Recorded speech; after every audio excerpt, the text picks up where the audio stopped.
today to discuss a very important topic, that's central aortic pressure. You are one of the topmost experts in the country and even the worldwide, very widely recognized for your work on central aortic pressure.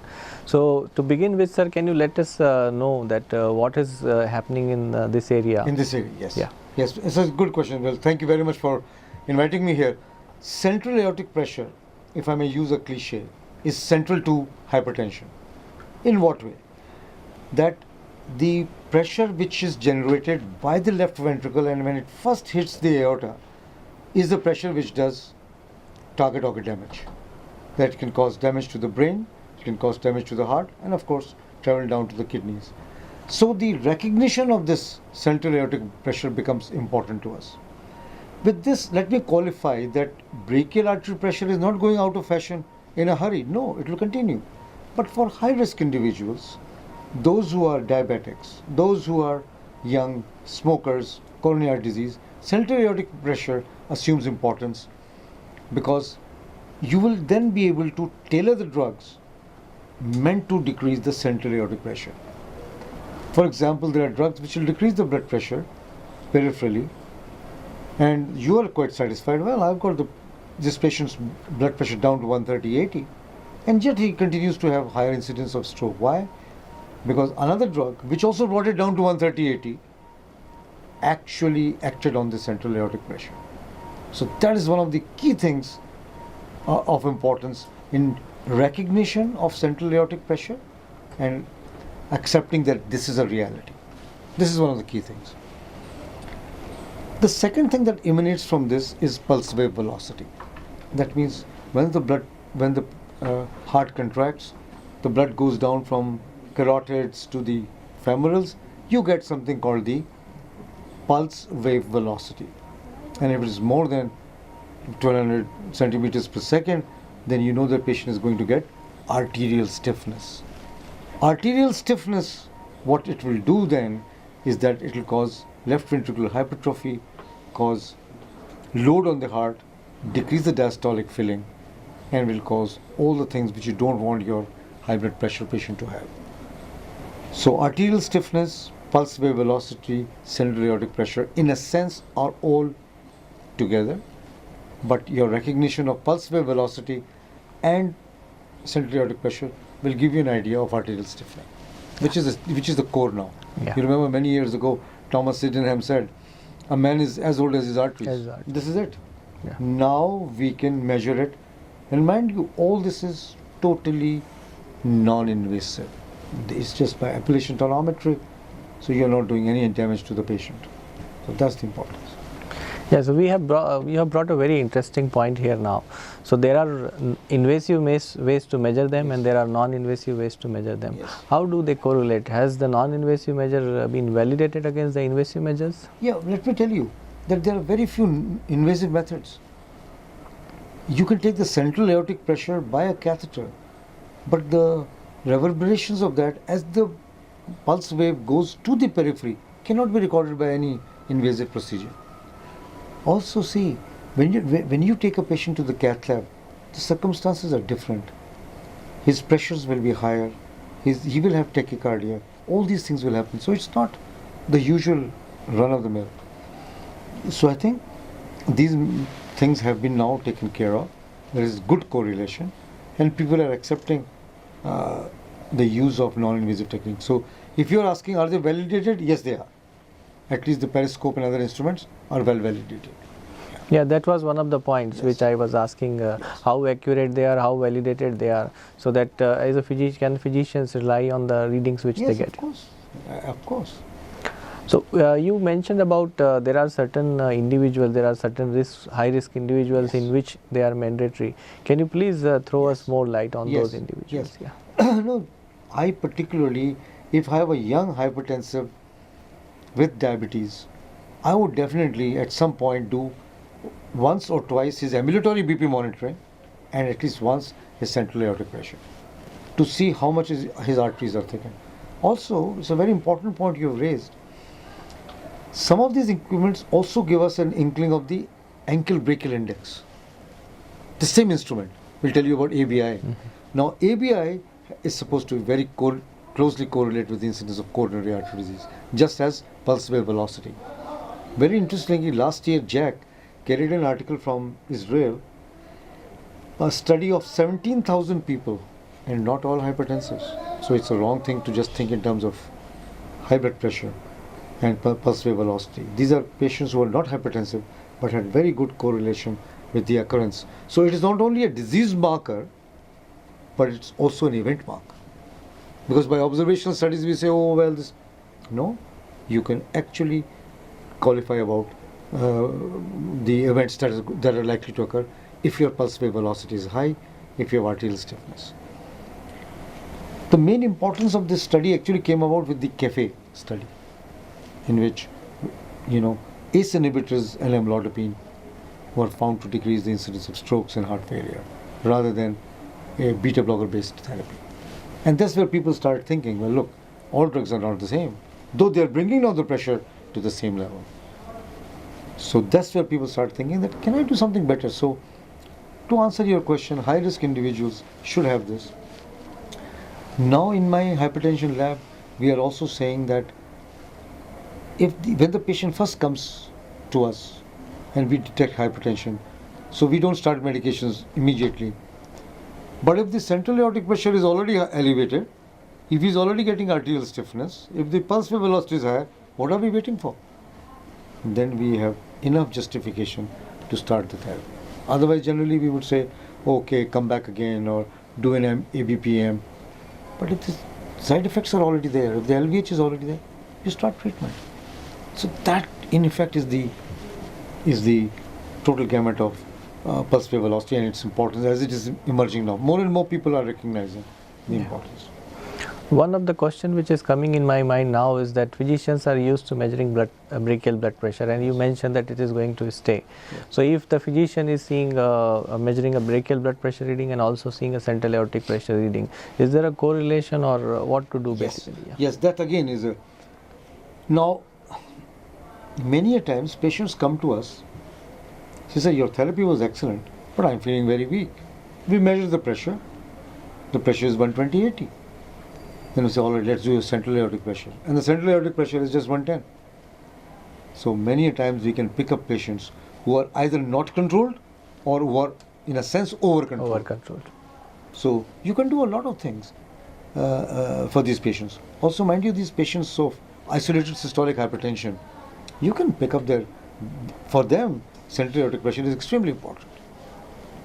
And what therapy you will give them. Any data from India, any studies you have done in Indian patients, are they different than the Western population? Yes. Our studies are there. In fact, as I was saying, that our studies on intima medial thickness, ankle brachial index are actually 15 years old already.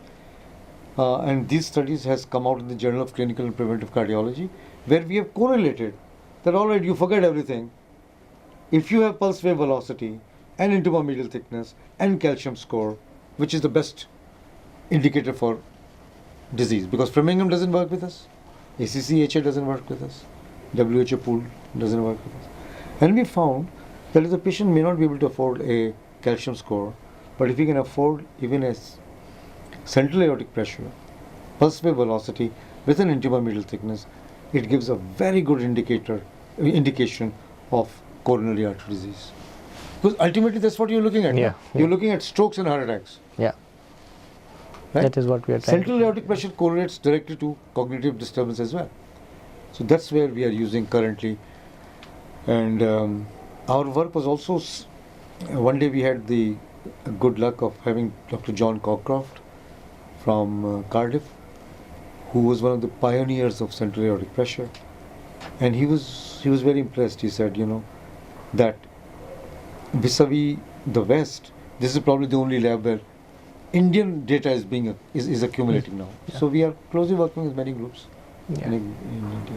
You have already touched upon briefly that how it is changing the management as well. Yes. Can you throw us a little more light on if the physicians start measuring and looking at central aortic pressure, how it is going the way the management, they manage the hypertension now? Yes.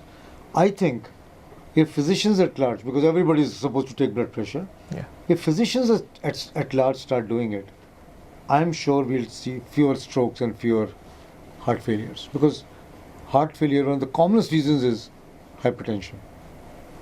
And we'll have lesser left ventricular hypertrophy, less coronary artery disease. Because now the patient will say, well, the brachial artery may be fine, central aortic pressure is still high. Let me give him medication, let me give him drugs, which will effectively affect the central aortic pressure. That brings So I a very think- interesting point. So are the drugs, various classes of drugs different in the way they act at central aortic Yes. pressure? Yes.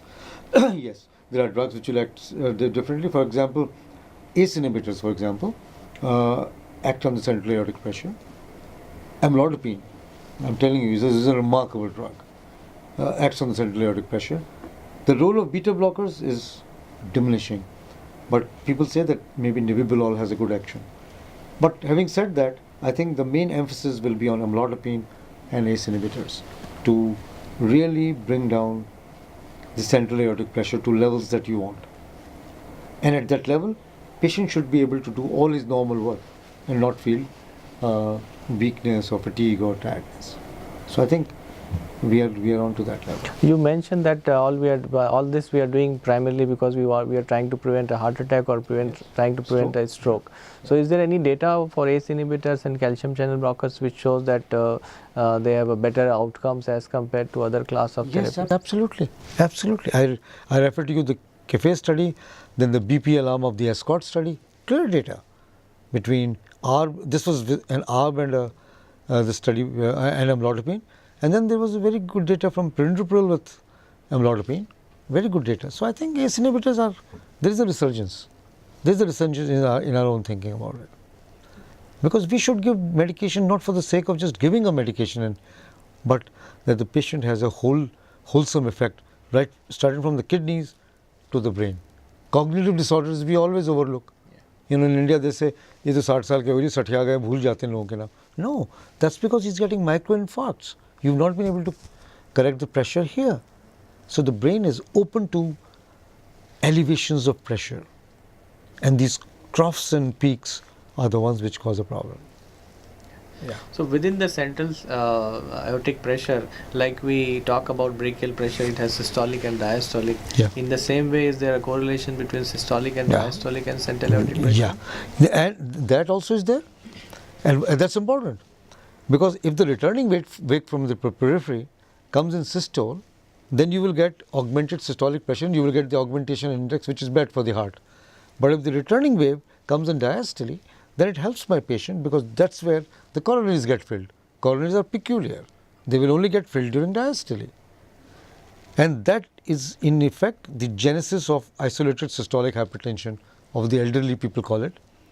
That the returning wave, because of stiffened arteries, comes to the central aortic pressure during systole. So it raises that pressure further. And therefore increases the pulse pressure, which what we are measuring here. And that's, I mean, you know, ISH is such a devastating disease, just amazing. What are the normal values? Are there any guidelines and recommendation on normal value for central? They're actually coming out now.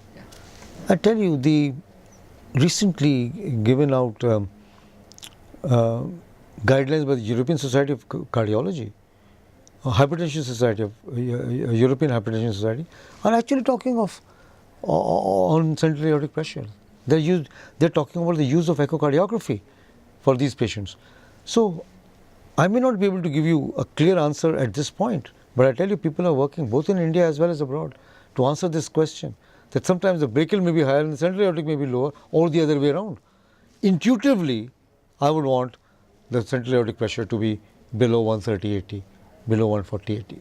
In diabetic patients, naturally below that point. If you look at the pressure curve that comes out from this tracing, you will be able to convince yourself that you are getting both systolic and diastolic, and both in the brachial as well as in the center. So please rest assured that it needs more study on a bigger database. We already have people working on it, and we will be able to decipher this. But yes, at this point, I could not write off because our work right now has more focused on how I can use this tool for early detection. My focus has been on that, but of course, foci keep changing. and this is one of our focus, to really get to the nitty-gritty of central aortic pressure. And I think you've raised many important points to which there are no clear answers right now, but the answers will be emanating. It's a science which is just coming up all over the world actually. But it's good that India has taken not the lead, but at least India is not far behind in this because we have to have methods for early detection. Thank you so much for this. Thanks. Is really Thank you. interesting and Thank you. really promising area, and we all look forward that some more advances happen, and it really helps us in deciding therapies Yeah. better and improving the outcomes of the patient. Thank you.